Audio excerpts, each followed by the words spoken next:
어촌 마을에는 남편을 잃고 아내 홀로 힘겹게 살아가시는 분들이 많이 계시다고 합니다. 그리고 그 이유가 무엇일지 우리는 충분히 짐작할 수 있습니다.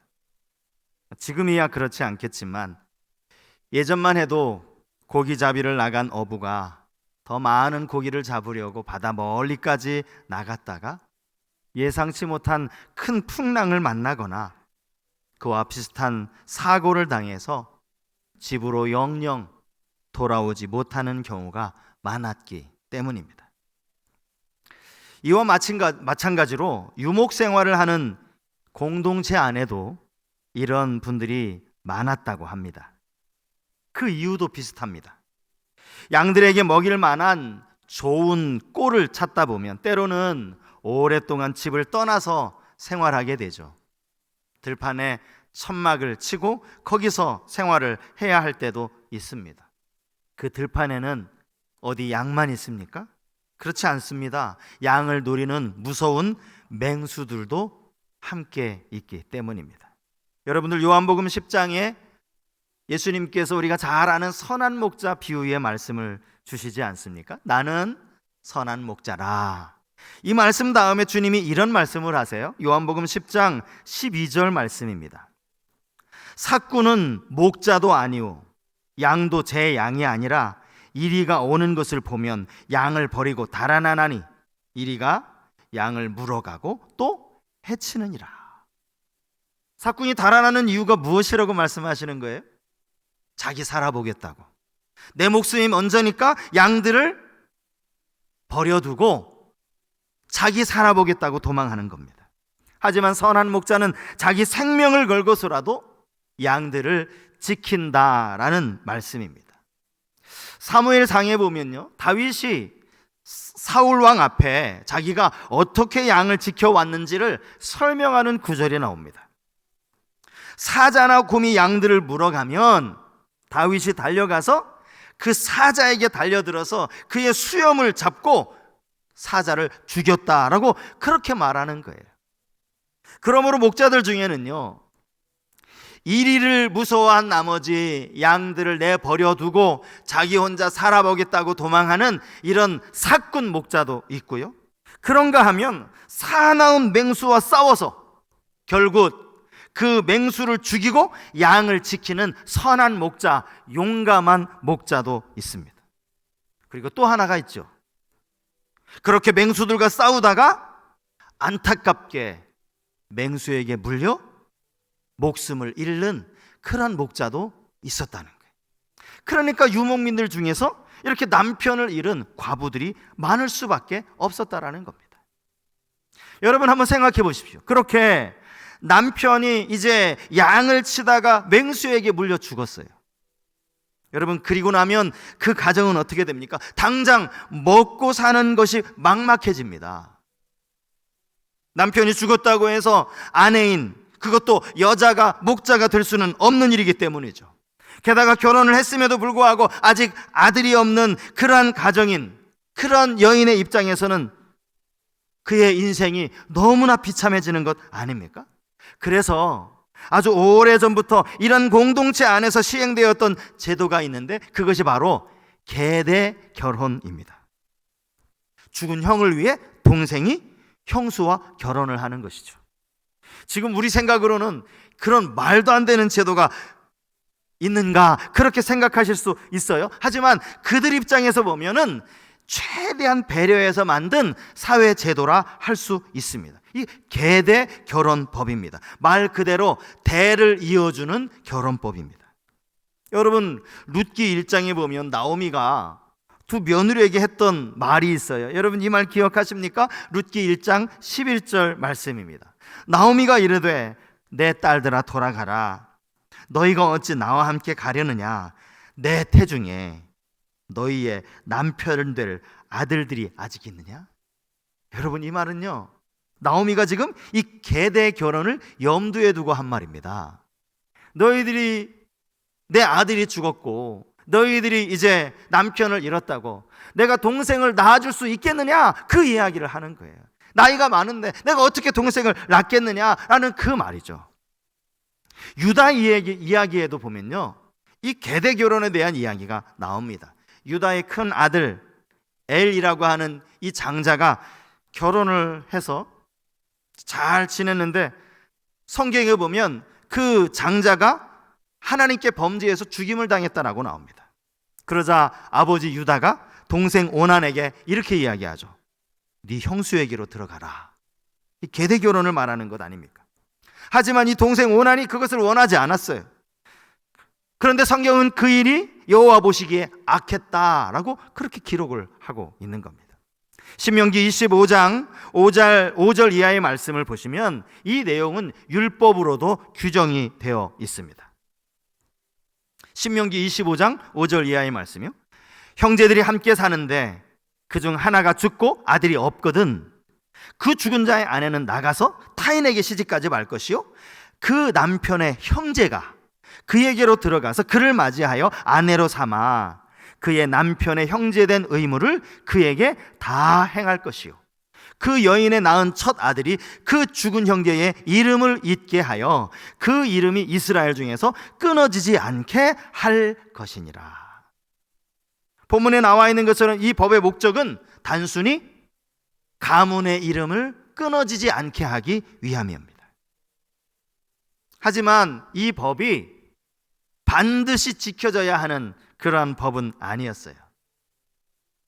여러분 룻기 2장 17절 이하의 말씀을 보시면 룻이 이제 하루 종일 저녁까지 이삭을 주어서 그 모은 것들을 시어머니 나오미에게 보여주는 장면이 나옵니다. 그때 나오미가 룻에게 이렇게 묻습니다. 오늘 어디서 주었느냐? 어디서 일을 하였느냐? 너를 돌본 자에게 복이 있기를 원하노라.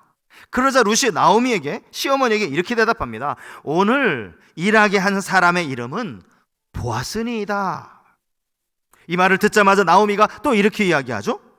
그 사람은 우리와 가까우니 우리 기업을 물을 자 중에 하나이니라 하니라. 여기 나오미가 말하는 이 기업 물을 자, 이건 역시 고엘 제도를 의미하는 것인데 계대 결혼과 의미가 비슷합니다. 가까운 친족 또 혈연 공동체에서 서로의 재산을 또 가문을 또 대를 잇기 위해서 보호해주는 이런 사회 제도, 이것이 고엘 제도 또 계대 결혼 다 같은 의미이죠. 오늘 우리가 읽은 본문은요, 보아스와 룻이 나눈 대화의 내용을 기록하고 있습니다. 보아스가 룻에게 먼저 말합니다. 본문 8절 말씀입니다. 보아스가 룻에게 이르되 내 딸아 들으라. 이삭을 주우러 다른 밭으로 가지 말며 여기서 떠나지 말고 나의 소녀들과 함께 있으라. 보아스가 지금 룻에게 첫 번째 건넨 말이 내 딸아입니다. 내 딸아. 사실 보아스 입장에서 룻에 대한 이야기를 소문으로 듣기는 했겠지만 그가 실제로 룻을 본 장면은 오늘 여기가 처음이거든요.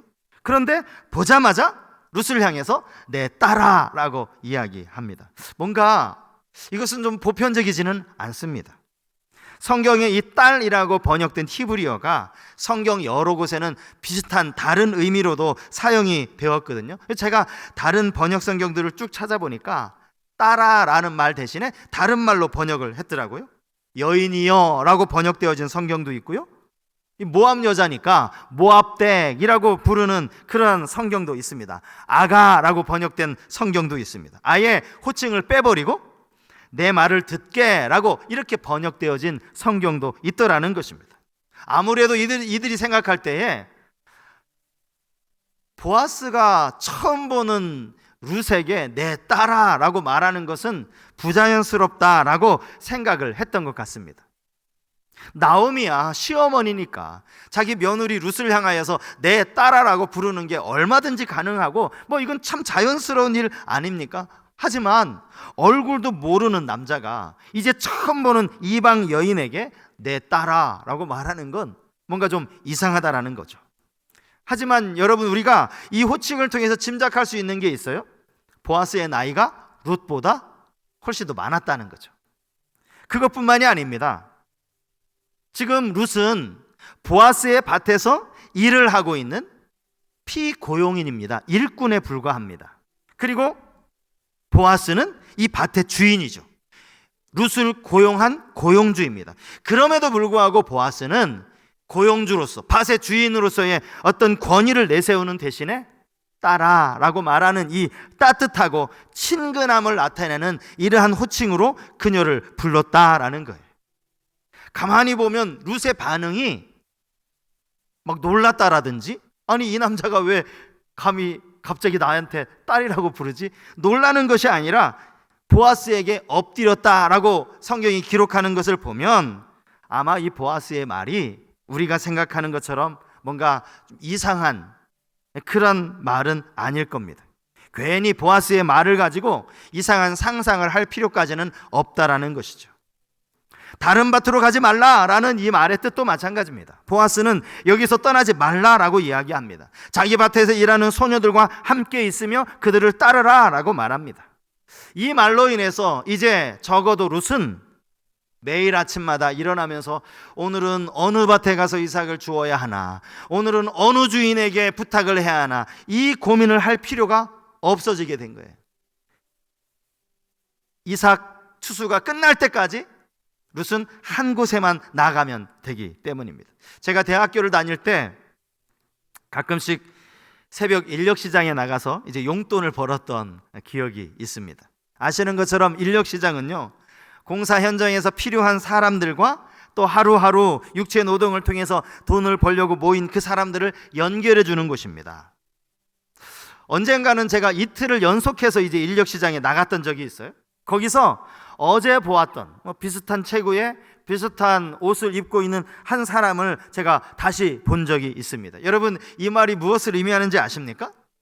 저처럼 특별한 어떤 기술이 없는 사람은요, 그날 일하는 곳이 달라질 수밖에 없다라는 거예요. 한 곳을 정해놓고 일하는 현장이 없다라는 거죠. 그래서 또 다시 인력시장에 나가는 거예요. 어제 일했던 곳은 어제 일로 끝이고 이제 오늘 또 다시 인력시장에 나가서 나를 어느 사람이 써줄까라고 기다리는 거예요. 오늘은 어디로 가서 어디에서 무슨 일을 하게 될지 아무도 모릅니다. 인력시장에 나오는 사람들 대부분 매일같이 일하는 현장이 이렇게 달라지는 사람들이에요. 그러다 보니 어느 날에는 새벽 일찍 나갔는데 일이 없어서 그냥 돌아올 때도 있습니다. 여러분, 이삭을 줍는 일도 마찬가지 아닙니까? 이삭을 줍는데 여기 꼭 사람이 필요해서, 일손이 필요해서 사람을 고용해야 하는 일은 아니었다라는 겁니다. 굳이 룻이 아니더라도 보아스의 밭에서 이삭을 주려 하는 사람들은 얼마든지 찾을 수 있었다는 거죠. 그러므로 룻에게 너 다른 데 가지 말고 여기서 계속 주어라 라는 이 이야기를 말했다는 것은요, 허락을 받았다는 것은요, 룻에게는 정말 감사한 일이에요. 이만큼 감사한 일이 없는 겁니다. 그것뿐이 아닙니다. 목이 마르면 소년들이 길어온 물을 마시라, 물 마시라는 허락도 해주었어요. 룻이 요청하지도 않았습니다. 보아스가 룻을 배려해 준 것입니다. 여러분, 이스라엘은 아시는 것처럼 낮에는요, 이 태양볕이 얼마나 뜨거운지 모릅니다. 상당히 덥습니다. 땀도 많이 납니다. 그렇기 때문에 일하는 사람들에게 필수가 물입니다. 땀을 많이 흘리기 때문에 끊임없이 수분을 보충해 주어야 하는 것이죠. 일꾼들은 자기들이 마실 물을 아마 마을에 가서 우물에서 길어왔던 것 같습니다. 애써서 길어온 물, 여러분, 이 물을 그냥 아무에게나 주겠습니까? 그렇지 않습니다. 어쩌면 일꾼들 사이에서 서로 순번을 매겼을 수도 있어요. 오늘은 내가 갔다 올 테니 이 물 다 떨어지면 네가 갔다 오라고. 이 물은요, 그 밭에서 일하는 사람들, 언젠가 자기 차례가 되면 자기도 물을 떠와야 하는 사람들만 마실 수 있는 물 아니겠습니까? 근데 그 물을 먹으라고 한 거예요. 여러분, 군대 생활을 하다 보면 이제 외부로 훈련을 나갈 때가 있어요. 또 먼 거리를 이제 행군할 때가 있어요. 행군하는 군인들에게 꼭 필요한 것이 있어요. 그게 바로 물입니다. 수통에 물을 가지고 가야 되는 거예요. 땀을 흘리면서 열심히 행군을 하다가 잠시 쉬는 시간에 여러분, 수통에 있는 그 물을 뚜껑을 열고 마시면 그것만큼 최고의 음료수가 없어요. 맹물인데도 불구하고. 그런데요, 간혹 자기 수통에 담아놓은 물은 자기가 언제 다 마셨는지 내 수통에 물이 떨어졌다고 옆에 있는 전우에게 수통에 물 좀 달라고 요구하는 이러한 병사가 있어요. 개인적으로요, 진짜 얄밉습니다. 지금 나도 이 물 아껴서 먹고 있는데 언제 다시 물을 담을지도 모르고 나도 지금 목이 타는데 조금씩 아껴 먹는데 자기는 벌컥벌컥 마셔놓고 물 다 먹었다고 물을 달라고 하면 주는 거 쉽지 않아요. 여러분, 본문에 나오는 이 소년들도 마찬가지 아니었겠어요? 자기들끼리만 먹으려고 물을 길어왔는데, 이 물을 길어오는 게 그렇게 쉬운 일이 아닌데, 이 물 다 떨어지면 다시 누군가가 또 저 멀리 마을까지 가서 우물에서 물을 길어와야 하는데, 그런데 이 물을 먹으라고 보아스가 허락해 준 거예요. 밭의 주인인 보아스가 그렇게 하라고 시킨 거죠. 보아스가 베푼 친절은요, 여기서 그치지 않습니다. 식사 시간이 되었는데 보아스가 룻을 자기가 먹는 식사 자리에 초대합니다. 그가 이렇게 말하죠. 이리로 오라. 여러분, 이리로 오라는 말을 통해서 알 수 있는 것은, 이 말을 하기 전까지 룻은 보아스와는 아마 상당한 거리에 떨어져서 식사를 하고 있었다는 것을 짐작할 수 있는 것 아닙니까? 그럴 수밖에 없죠. 이 이방 여인 룻이 어떻게 감히 밭의 주인 보아스와 옆에 앉아서 같이 겸상을 하겠어요? 보아스가 부른 겁니다. 이리로 오라고. 물론 이 자리가 밭에서 일하다가 먹는, 우리가 말하면 새참 먹는 그런 자리였기 때문에 음식이 푸짐하게 차려진 것은 아니었겠지만, 그럼에도 불구하고 성경에 보니까 보아스가 룻에게 떡을 그냥 먹지 말고 초에 찍어서 먹으라고. 여기서 말하는 이 초는 아마 요즘으로 치면 시럽이라든지 떡을 더 맛있게 먹을 수 있는 그런 것 아니겠습니까? 그것을 찍어서 먹으라는 이런 초대를 받은 겁니다. 게다가 볶은 곡식을 배부르게 먹을 수 있었다라는 말씀이 성경에 나오고 있어요. 이제는요, 아예 보아스가 이렇게 말합니다. 곡식 다발에서, 처녀에게 말한 거죠. 곡식 다발에서 일부러 몇 개를 빼서 바닥에 버리라고. 모은 이 곡식 다발에서 일부러 빼서 바닥에 버리라는 거예요. 여러분, 이것도 룻을 배려한 거예요. 곡식 더미를 그대로 이제 룻에게 주면 룻 입장에서는 이게 미안하기도 하고 자존심 상하기도 하고 그런 일 아닙니까? 그러니까 몰래 살짝 이삭을 바닥에 떨어뜨리라는 거예요. 그거를 죽도록 하라는 거죠. 그리고 나서 맨 마지막에 룻을 꾸짖지 말라라고 이야기합니다. 여기서 꾸짖지 말라라는 것, 가만히 생각해 보면 참 이방 여인 룻이 이 낯선 사람들 사이에 끼어서, 그 유대인들 사이에 끼어서 얼마나 많은 구박을 받았을까라는 것을 예상할 수 있는 이 단어가 꾸짖지 말라, 그 단어 아니겠습니까? 우리가 단순히 이 장면만 보면 어떤 사람들은요, 야, 이거 돈 많은, 나이 많은 이 유력한 사람이 젊고 아름다운 이주 여성에게 수작을 거는 것처럼, 마치 수작을 거는 것처럼 그렇게 생각할 수도 있어요. 하지만 여러분, 그것은요, 보아스에 대해서 명백하게 오해를 하는 것입니다. 본문 12절 말씀 때문이죠. 우리 12절 말씀을 같이 한번 읽어보시겠습니까? 본문 12절 말씀 같이 한번 읽겠습니다. 시작.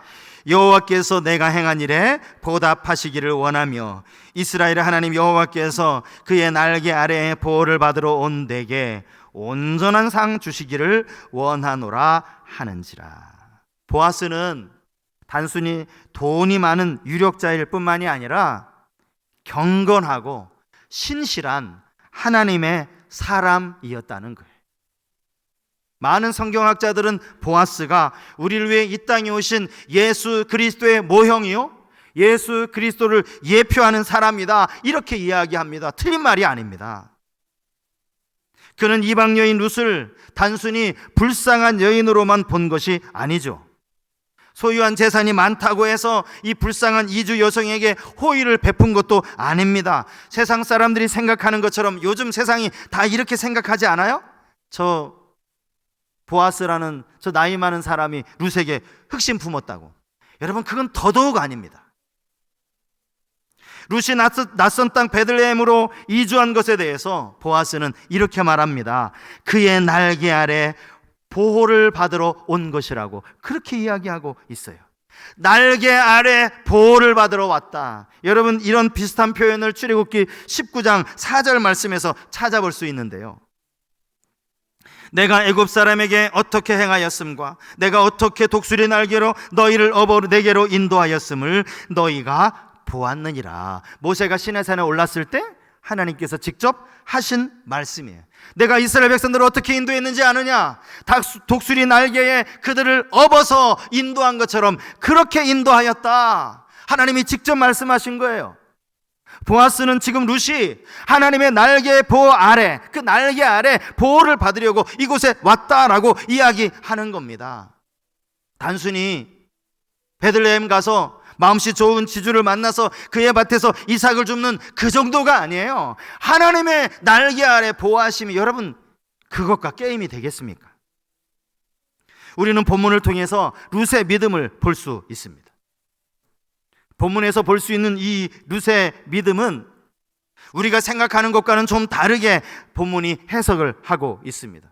우리가 생각하기에 룻이 행한 일, 남편도 죽었으니 또 시어머니도 그렇게 권면을 했으니 그냥 자기 집으로 모압 땅에 남아서 다시 재혼하면 되는 일이고 다시 좋은 사람을 만나면 되는 일인데, 그렇게 권면을 했음에도 불구하고 혼자 떠나는 시어머니가 참 안 됐어서, 참 불쌍해서 내가 평생 시어머니 모셔야 되겠다, 어떤 이런 연려 룻으로 그렇게 생각할 수 있습니다. 그런데 성경은 그보다 훨씬 더 깊은 의미를 우리에게 전달하고 있어요.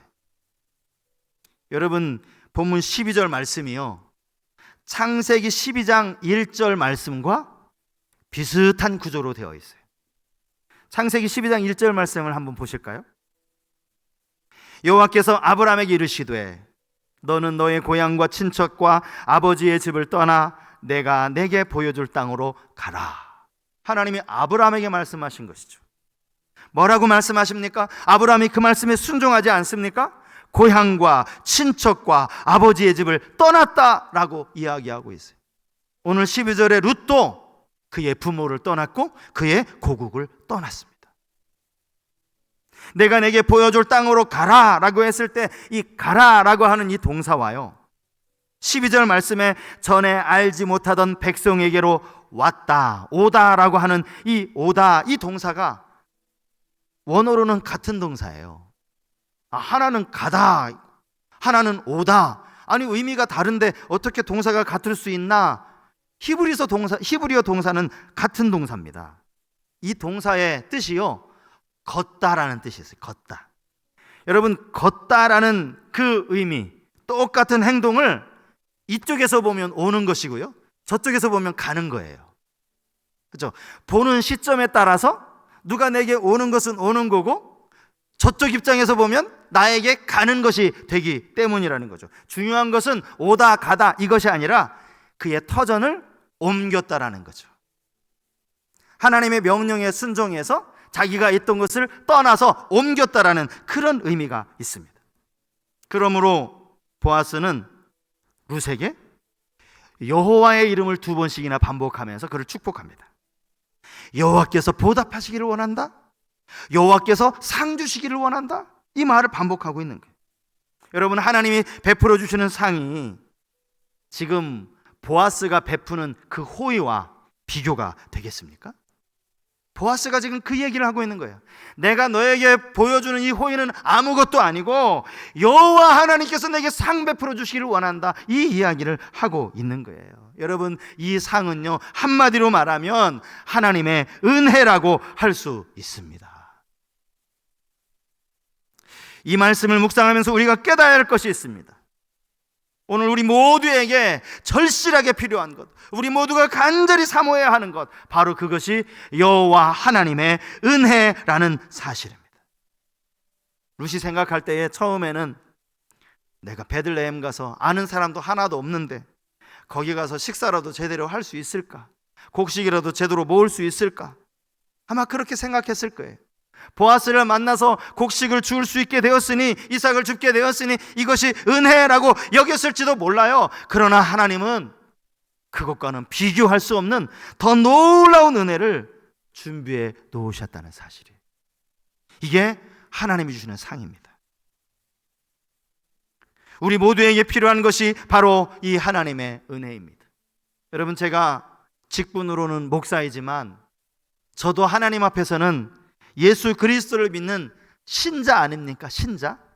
제가 신자의 한 사람으로서 제 마음속에 간절한 바람이 있어요.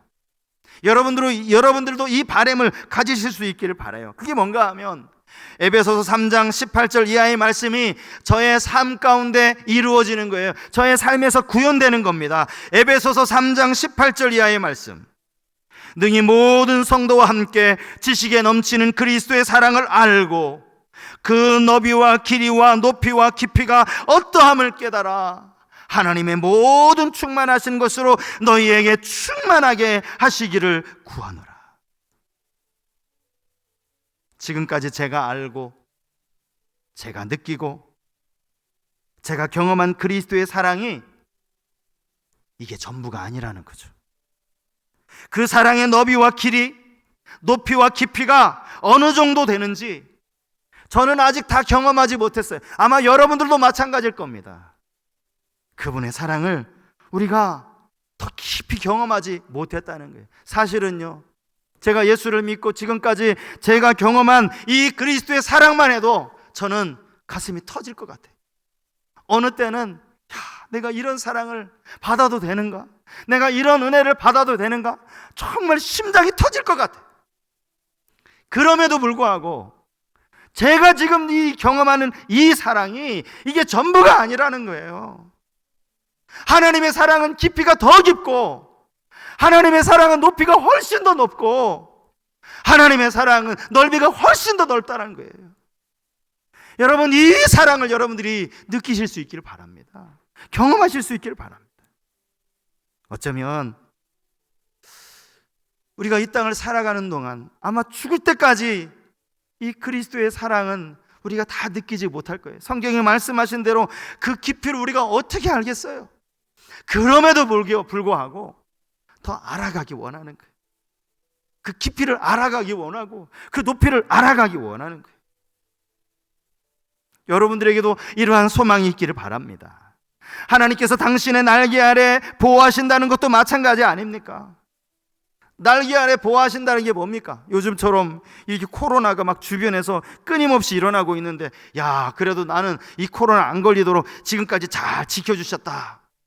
여러분, 그것 가지고 하나님이 날개 아래 보호하셨다고 너무 시시한 거 아닙니까? 고작 그게 하나님의 날개 아래 보호하신 거겠습니까? 하나님은 지금까지 수도 없는 질병의 위기 속에서, 사고의 위험 속에서, 실직의 위기 속에서 우리를 보호해 주셨다는 이 사실을 여러분 잊지 마시기 바랍니다.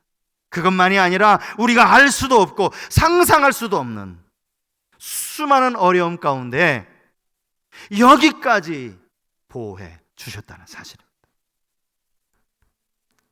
룻이 쉽지 않은 결정을 했을 겁니다. 고향에 남는 것보다 이국 땅 시어머니 따라서 베들레헴으로 오는 게 결코 쉬운 결정은 아니었을 거예요. 하지만 그러한 선택을 통해서 룻이 손해본 게 있을까요? 저는 룻이 손해본 게 하나도 없다라고 생각합니다. 성경이 그렇게 말씀하고 있습니다. 룻은 오히려 그의 선택을 통해서 말로 다 알 수 없는, 그가 모압에 살았다면 도저히 경험할 수 없는 풍성한 복을 받았다라는 것이죠. 여러분, 우리가 이 사실을 깨닫는다면 우리의 선택에서 도전을 받아야 되는 것 아닙니까? 그냥 여기서 머물러 있는 게 편하지. 뭐하러 베들레헴까지 따라가? 시어머니 모시려고 그 고생을 뭐하러 해? 그냥 모압에 낫는 게 훨씬 더 편하지. 그런 생각을 가지고 있으면요, 성경에 이름이 기록될 수도 없어요. 룻이 받은 놀라운 복을 생각한다면 룻의 선택을 우리는 기억해야 돼요. 떠나는 것이죠. 가라 라고 말씀하셨을 때 가는 것이에요. 하나님을 의지하는 것입니다. 하나님을 선택하는 것입니다. 우리의 삶에 하나님의 은혜는 그분의 날개 아래 보호하심을 받는 것입니다. 여러분, 이 은혜를 누리는 매일매일의 삶이 될 수 있기를 주님의 이름으로 축복합니다. 하나님의 날개 아래. 어떻게 하나님의 날개 아래 보호를 받을 수 있어요? 룻과 같은 과감한 결단이 있을 때, 시어머니를 따르겠다라고 하는 믿음의 결단이 있을 때. 그래서 여러분들에게 권고합니다. 믿음으로 하나님 앞에 결단하시는 그런 은혜가 여러분 모두에게 있기를 주님의 이름으로 축복합니다.